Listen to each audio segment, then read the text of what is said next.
warahmatullahi wabarakatuh. Salam sejahtera.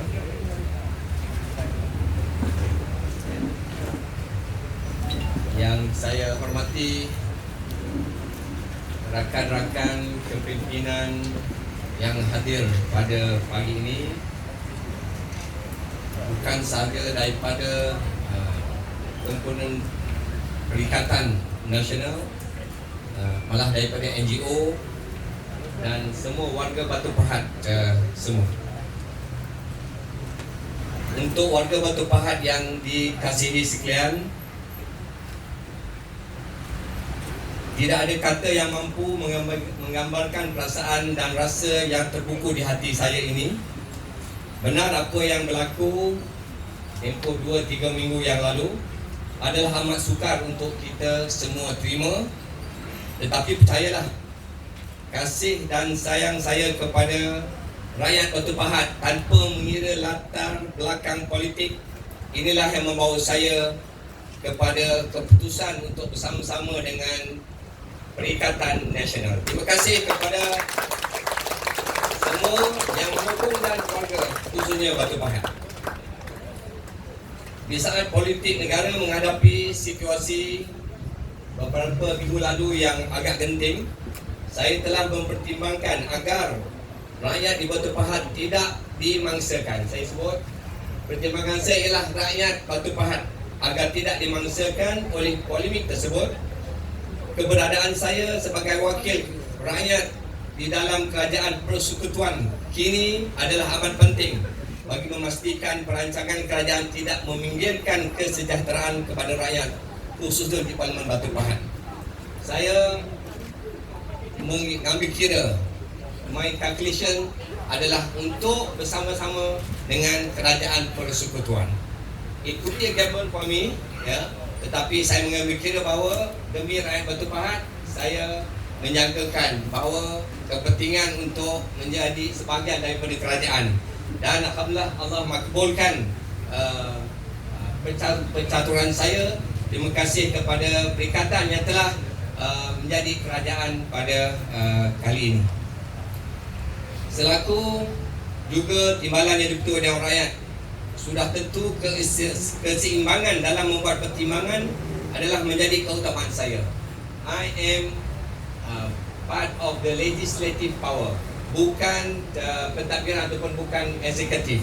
Jadi pertimbangan saya malah lebih matang lagi untuk saya berlaku lebih adil. Saya telah dilatih untuk bersifat objektif di dalam Dewan Rakyat tanpa mengira parti, kaum maupun agama. Walaupun dalam Dewan Rakyat ada kerajaan, ada pembangkang opposition, tapi saya kena mengikut peraturan dalam standing order dan juga perlembagaan. Terbaru ini kita telah mendapat Perdana Menteri yang baru dan kita juga telah ditadbir oleh gabungan parti pemerintah yang baru. Banyak perkara boleh berubah, tapi yang tetap dan tidak akan berubah adalah aspirasi dan iltizam kita dalam membela dan juga membantu rakyat. Dalam Dewan Rakyat pun, ya, maksud dan tujuan saya akan bimbing semua ahli Dewan Rakyat untuk akhirnya sama-sama memberikan bantuan untuk rakyat Malaysia. Saya tidak mampu untuk menghalang atas segala tuduhan ataupun tohmahan yang dilemparkan kepada saya. Ya. Jadi saya dilabel dengan pelbagai label. Ya.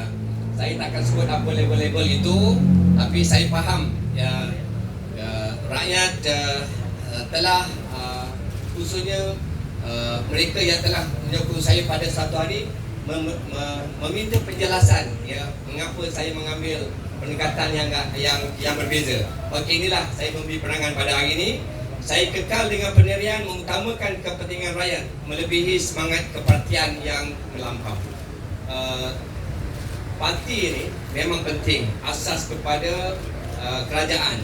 Tetapi apabila kerajaan telah ditubuhkan, ya, itu tanggungjawab kerajaan untuk membawa rakyat ke arah kesejahteraan yang lebih baik lagi. Saya kekal dengan pendirian mengutamakan kepentingan rakyat melebihi semangat kepartian yang melampau. Selaku wakil rakyat, saya akan terus berkhidmat dengan sepenuh jiwa dan raga kepada rakyat, khususnya di Batu Pahat. Saya akan terus berfungsi menjadi jambatan buat Batu Pahat terus maju dan membangun. Saya sedia bekerjasama dengan semua pihak, selagi mana tujuannya adalah untuk menjaga kepentingan rakyat, kebajikan rakyat, kemiskinan rakyat, pendidikan dan khidmat kepada rakyat tetap menjadi keutamaan saya. Ini saya adalah pendekatan saya sejak saya sebelum ke Batu Pahat lagi pun, iaitu di Pulau Pinang khususnya. Keutamaan saya adalah untuk rakyat, dan saya bersedia, tuan-tuan pun tahu prestasi saya sebelum ini pada past 22 months. Saya boleh memberikan satu KPI prestasi, bagaimana banyak bantuan peruntukan yang saya berikan kepada rakyat. Jadi kepada rakyat Batu Pahat, jangan risau, saya akan tetap bantu rakyat Batu Pahat yang miskin dan juga P40 khususnya. Ya, dan mengikut peraturan-peraturan yang sedia ada. Tuan-tuan, dalam pertemuan beberapa hari lepas apabila dipanggil keseluruhan 116 ahli Dewan Rakyat yang amat berhormat Perdana Menteri mengumumkan bahawa the budget untuk Kerajaan Persekutuan telah pun boleh mula diaturkan, dan saya tak mau bagi exact figure, tetapi dia ada lebih sedikit daripada kerajaan sebelum ini. Jadi this is all for the rakyat.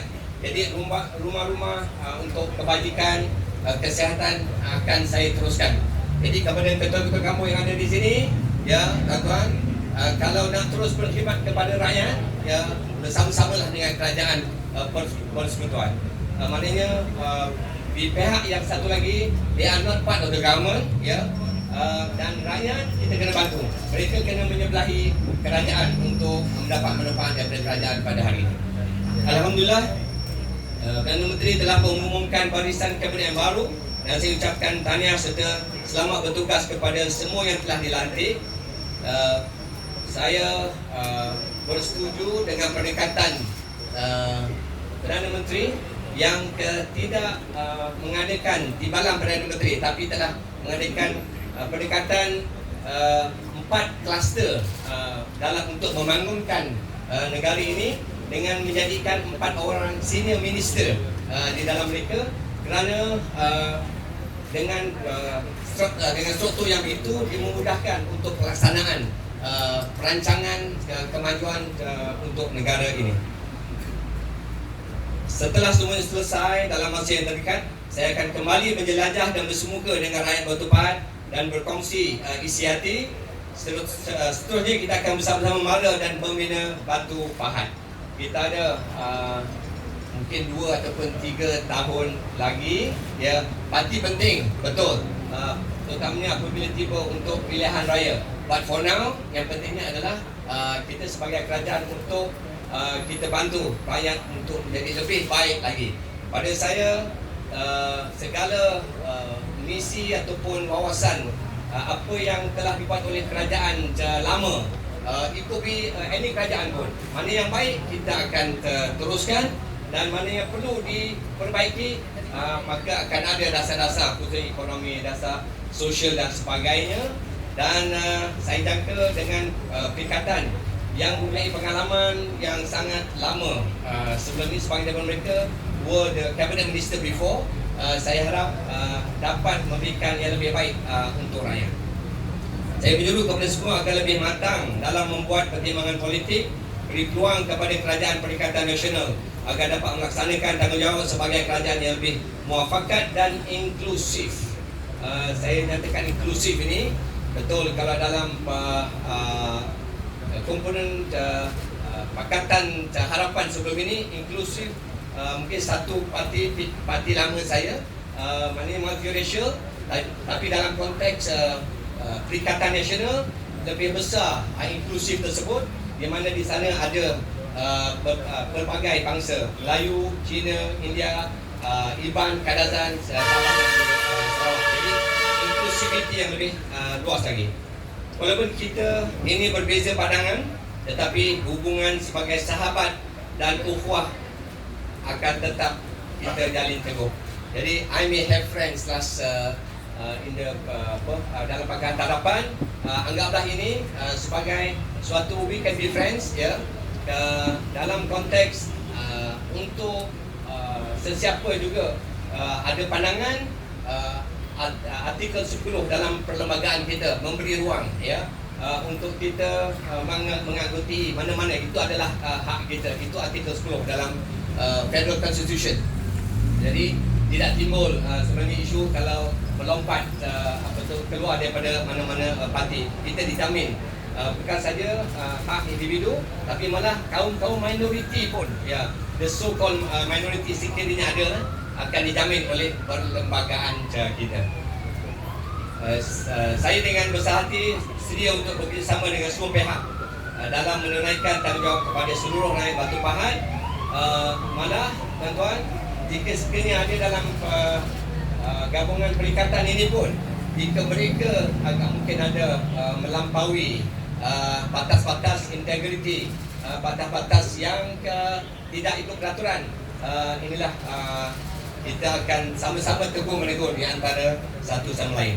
Semoga kematangan dan kerjasama kita dapat menyumbang kepada pembangunan negara Malaysia yang kita cintai ini, insya-Allah. Jadi saya bercakap waktu ini adalah sebagai ahli parlimen, sebagai kerajaan.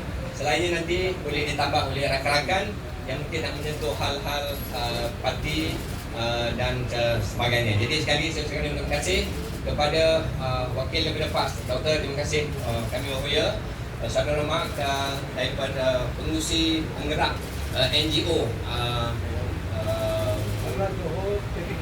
KPKT, dan saya juga terima kasih kepada timbalan ketua cabang saya dalam PKR. Jadi apabila saya secara dalam media menyebutkan saya telah keluar, maka nanti beliau mungkin boleh memberi penjelasan peruntukan mana yang Imam Ketua Cabang boleh memangku sebagai Ketua Cabang. Dan terima kasih sokongan daripada Saudara Ronald daripada Pontian, dan juga kepada PBBM. Ya, terima kasih bagi tempat saya pada PBBM. Kerana blog saya yang dalam tempoh 2-3 minggu lepas, saya memang bersama dalam blog Bersatu untuk memastikan bahawa kita dapat majoriti lebih daripada separuh untuk kita menubuhkan kerajaan Perikatan Nasional. Sekian, terima kasih. Assalamualaikum warahmatullahi wabarakatuh.